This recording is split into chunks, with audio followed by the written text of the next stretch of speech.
And now we're on the top of Daf Lamed Amud Beis, which is the last Amud in the 4th chapter of Masechet Nazir. Ibailahu. Now we're going to see here a series of sfeikos that end up with a teku regarding the halacha Moshe Sinai and its relationship to the laws of Yerusha. Pligi Rabbanan alei de Reb Yossi, o lo pligi. The first suffix in the Gemara is regarding the Chachamim. Reb Yossi was quoted in our Mishnah,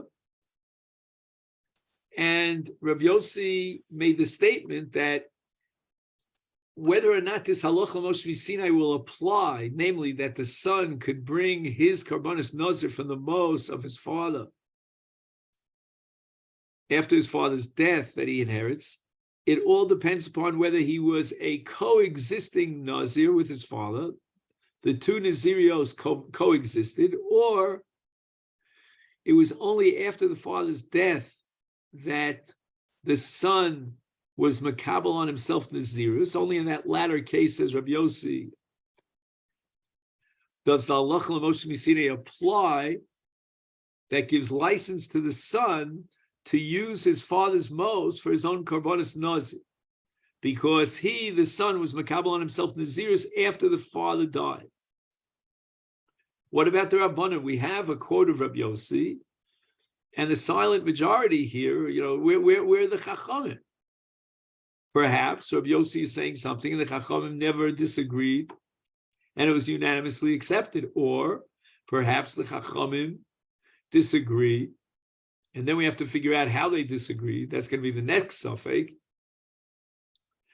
And there was no need for the Chacham to express their dissenting view, because the very fact that the Mishnah quotes Rabbi Yossi means that it's only Rabbi Yossi, and he was a Das Yochid. But Imtim Salam Pligi, and if you're going to tell me that Rabbi Yossi is indeed a Das Yochid, and the majority of the Chacham disagreed with him, now we have another suffix, a Reisha or a Seifa. There are two possible polar extremes of interpreting the Chachamim if they, in fact, disagree with Rabbi Yossi.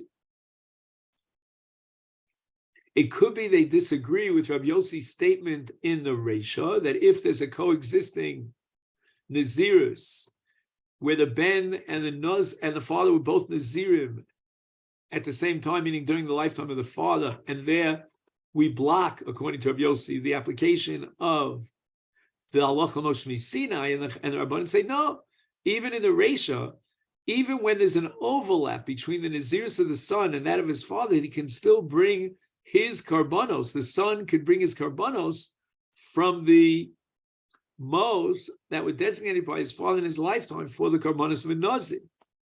So in that sense, if we say that the Chacham are arguing against Rabbi Yossi in the Reisha, then we have a tremendous kula, if you want to call it that, or call it an expansion of the scope and the application of the halacha Moshe Sinai.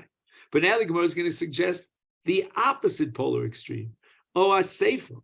Or maybe the Chachamim would object to Rabbi Yossi's statement in the Seifa when he says that if the son was not makabel Nazirus during the lifetime of his father, but rather after his father's death, then he has license to utilize and redirect the mos of his father's Nazirus for himself and appropriate them for his own Nazirus. And here the Chacham would disagree in the Seifa, and they would say, no, there's no such thing as halacha Moshe Sinai. They deny the whole enterprise. There's no situation at all in which the Ben can use his father's mos for the sake of his own Nazirus.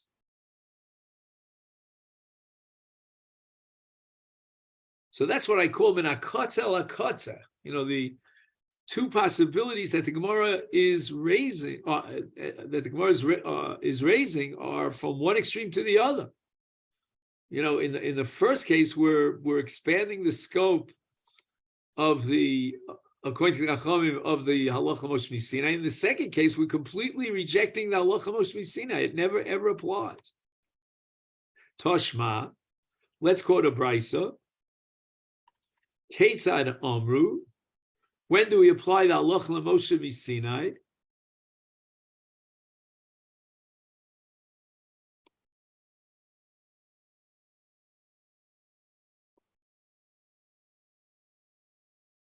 So the technology is not working so well today.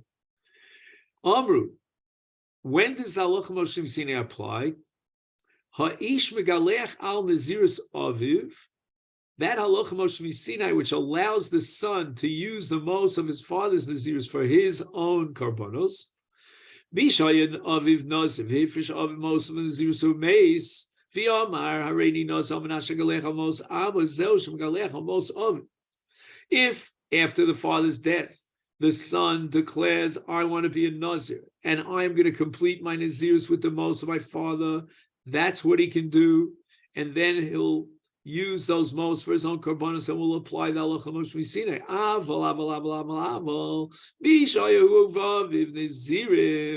If the two Nazirios, that of the father and that of the son, coexist,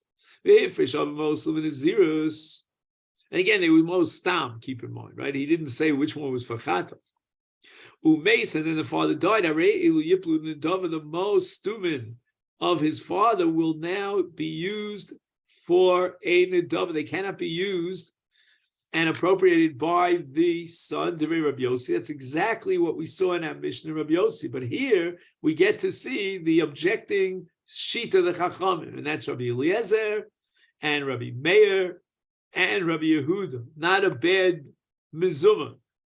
The Amra, they said that in this case, where the son was Makabel Nazirs during the lifetime of his father, and the two Nazirios, that of the father, that of the son, coexisted. Zeu shemegalech al mos aviv.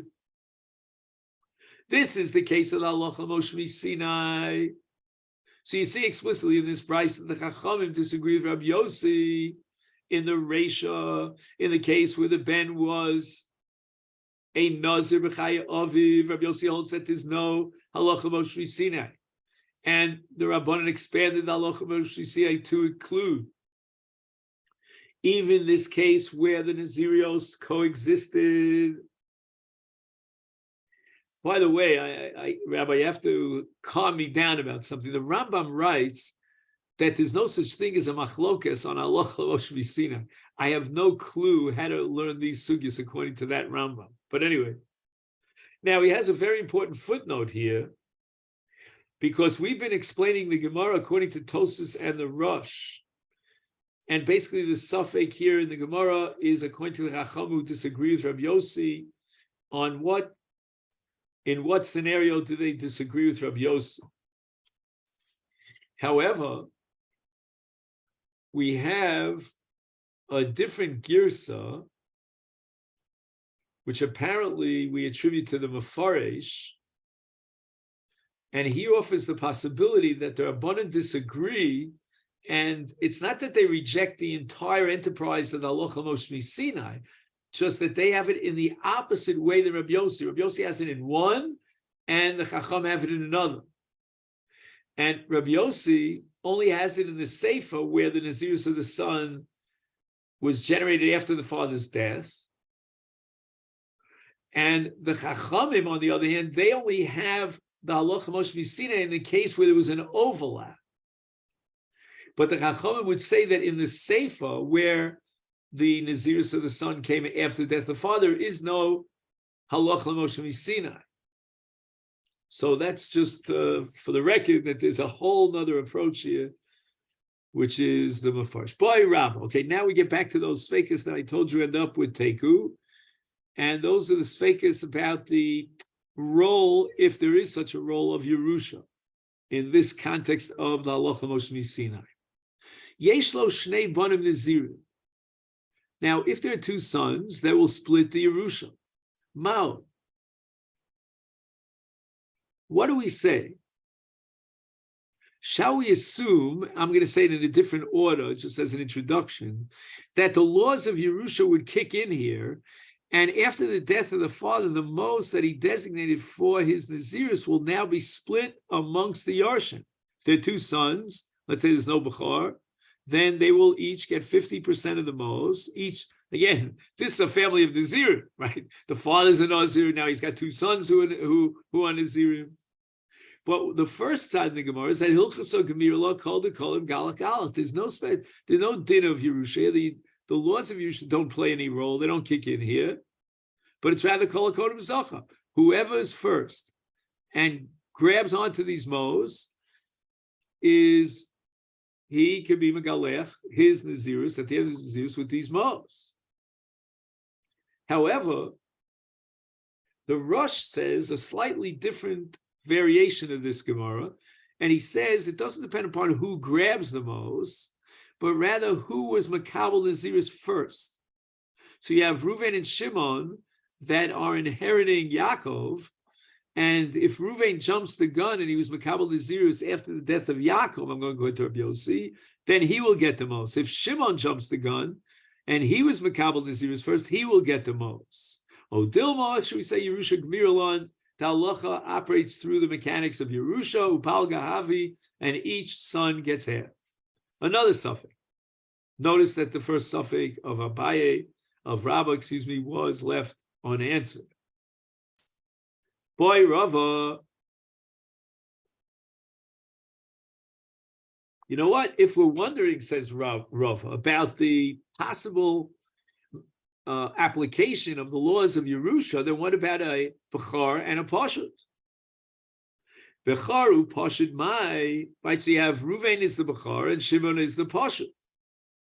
And the Torah says that the Bechar gets Pishnayim.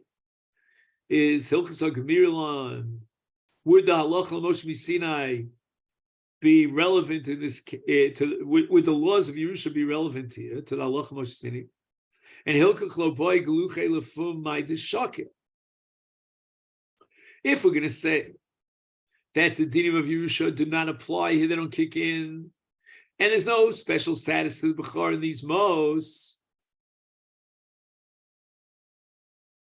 Lachain, he says, Ein din habachar b'mos hanazirus kedin etilosa b'nichsei aviv v'ein lo din litol pishnai b'mos nazirus o dilma Yerusha he.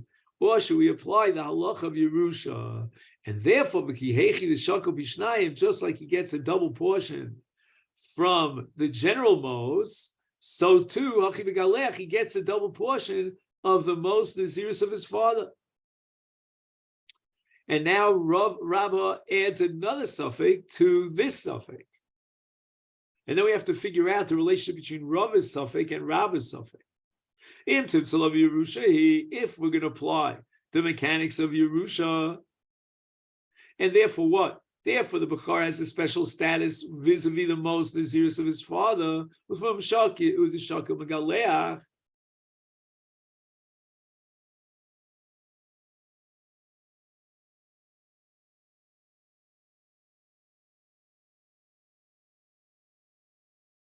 Just 1 second, I'm sorry. Imtin Salami Yerusha, even if you go according to the side of the suffix in the first suffix, the previous suffix, that we apply the dinim of Chalukas Yerusha to Mos Nazirus, and therefore if there were two brothers, then we're going to divide up the Mos amongst the two brothers, Lifum the Shakil Megaleach, and each one gets. So he's no longer talking about a Bechar. That's why I got a little confused. The first suffix was about a Bechar. The second suffix is about two brothers. They're both Pshutim. And now we're assuming that the laws of Yerusha kick in. And therefore, each of these brothers could be Megaleach on Chatzi Amos, like in a case of Yerusha. Nevertheless, I want to know about Bechar. Now here's where Bechar kicks in. Ubechulin hu de islay pishnai, but although the din of Yerusha does apply here, will split between two pshutim, but the Bechar has no special status. This is on the first side of the second suffix of Rava.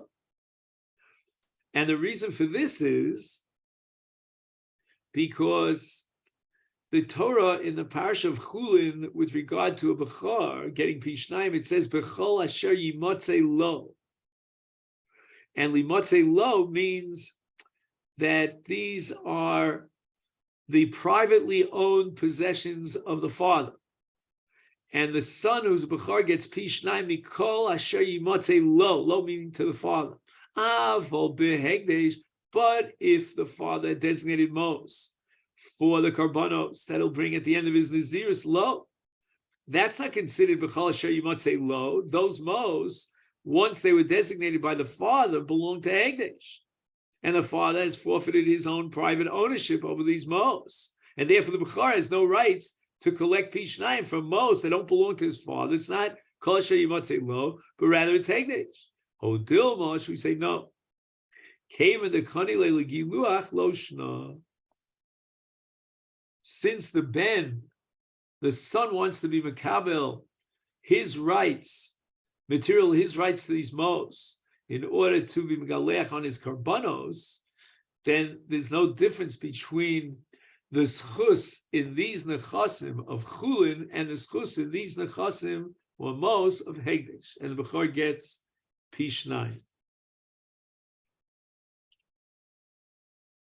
Meaning, to whatever extent these mos belong to the father because they're designated and earmarked for the father's nazirus, the son wants to use it for his nazirus, which is almost like an extension of his father's nazirus, and therefore whatever bailus he has, that goes to the son. And if the son happens to be bechar, then he gets pishnayim.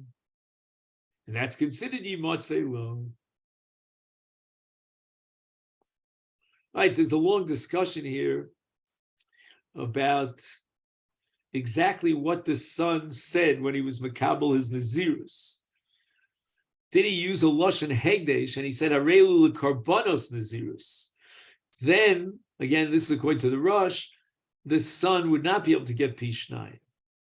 But if he left out the word karbanos and he just said hareni nazir, then or harei elu nazirusai, then it would possibly work, and the law of pishnayim of bechar would kick in.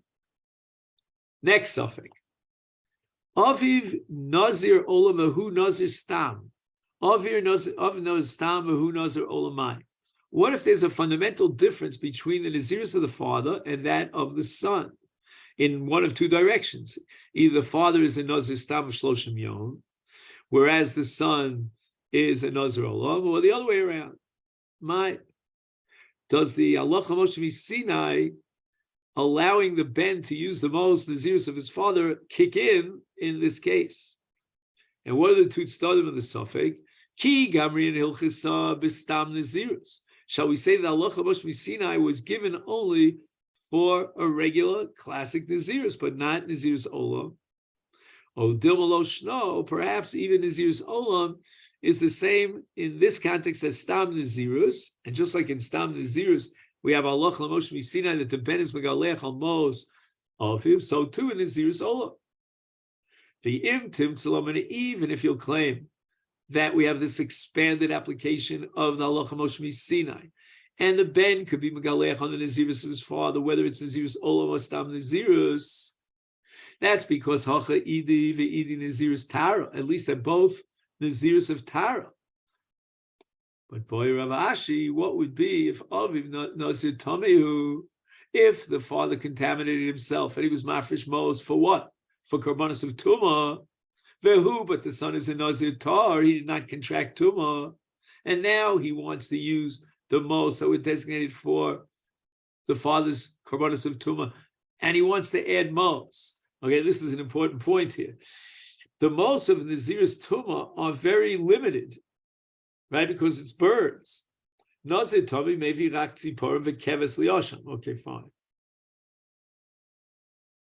But a nazir tar has to be 3 behemos, a chatos and ola nishlam. All right, so I'll have to add mos, but at least part of the mos, part of the expenditures are covered.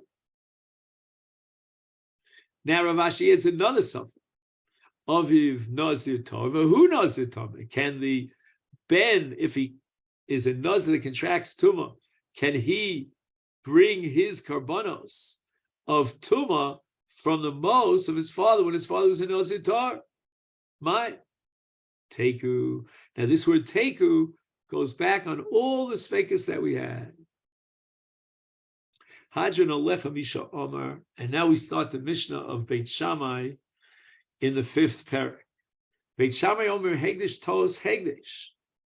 And the Havmin of the Gemara is going to take this literally, and it means that if a person makes a mistake, he wanted black and he got white, or white and he got black, the Hegdish is still Chal.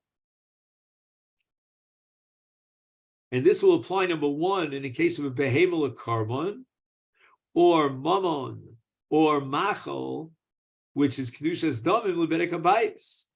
He made a mistake. There's a tos. Now in kinyanim we have a halach of mekach tos, but Beit Shammai holds, and we'll see he's going to derive from Tmura, that in hegdish there's no din of tos, and even if he doesn't get exactly what he was planning to get, he still has a chalos hegdish. Beisil omrim here on the top of Lamed Aleph. Ein hegdish. There's no such thing as hegdish tos. And now the remainder of the Mishnah is going to go through 3 different scenarios in which the machlokes between Beis Hillel and Beit Shammai apply. So I'm just going to suggest, if it's okay with you, that since we have 5 more minutes, let's finish the Mishnah. And that'll give us a head start for tomorrow. Case number 1. Amar shor shachar sheyetzim mibesi rishon. There's a very ambiguous statement over here. He says that a black ox will exit from my house first. What does it mean first? Is that going to be the first of all the animals? Is going to be the first of all the black shvarim? Very unclear. What happens? Hareu hegdesh, even though v'yatza lavan. Beit Shammai omer hegdesh. Even though, what is the shor that left his house? Not a black one, but a white one. And Beit Shammai validate the hegdish. Beis Hillel omer meino hegdish, because he made a statement. Shor shachar sheyetzim mibesi rishon hu hegdish, and it wasn't a black shor; it's a white shor. And hegdish betos lav shmei hegdish. Second case, which seems almost identical to the first. And the Gemara is going to try to see why we need a tzrichuso for the second, and then the third. Dinar zav sheyala b'yodi rishon. Now we're talking about kedushas damim, the first gold coin that I pick up. Hareu hegdesh v'ola shel kesef. And at the end, what he put his hand into the box, into the pack, into the bag, and what did he end up with? He picked up a dinar shel kesef. Beit Shammai omer hegdesh. Very strange. It's mamish the toes. Beis Hillel omer meino hegdesh. Third case, chavish shel yain shetala b'yodi rishon harei he hegdesh v'olsa shel shemen. He specifically earmarked a chavish shel yain for hegdesh, and now Beit Shammai omer hegdesh, the hegdesh is chal and the chavish shel shemen. Beis Hillel omer meino hegdesh. And then the Gemara is going to analyze Beit Shammai. It's impossible that Beit Shammai would say what we think he says, and therefore we'll have to reinterpret the sheet of Beit Shammai. Okay, then. So this is where we'll stop for today. Tomorrow, Daf Lamed Aleph. Thank you so much. Chodesh Tov.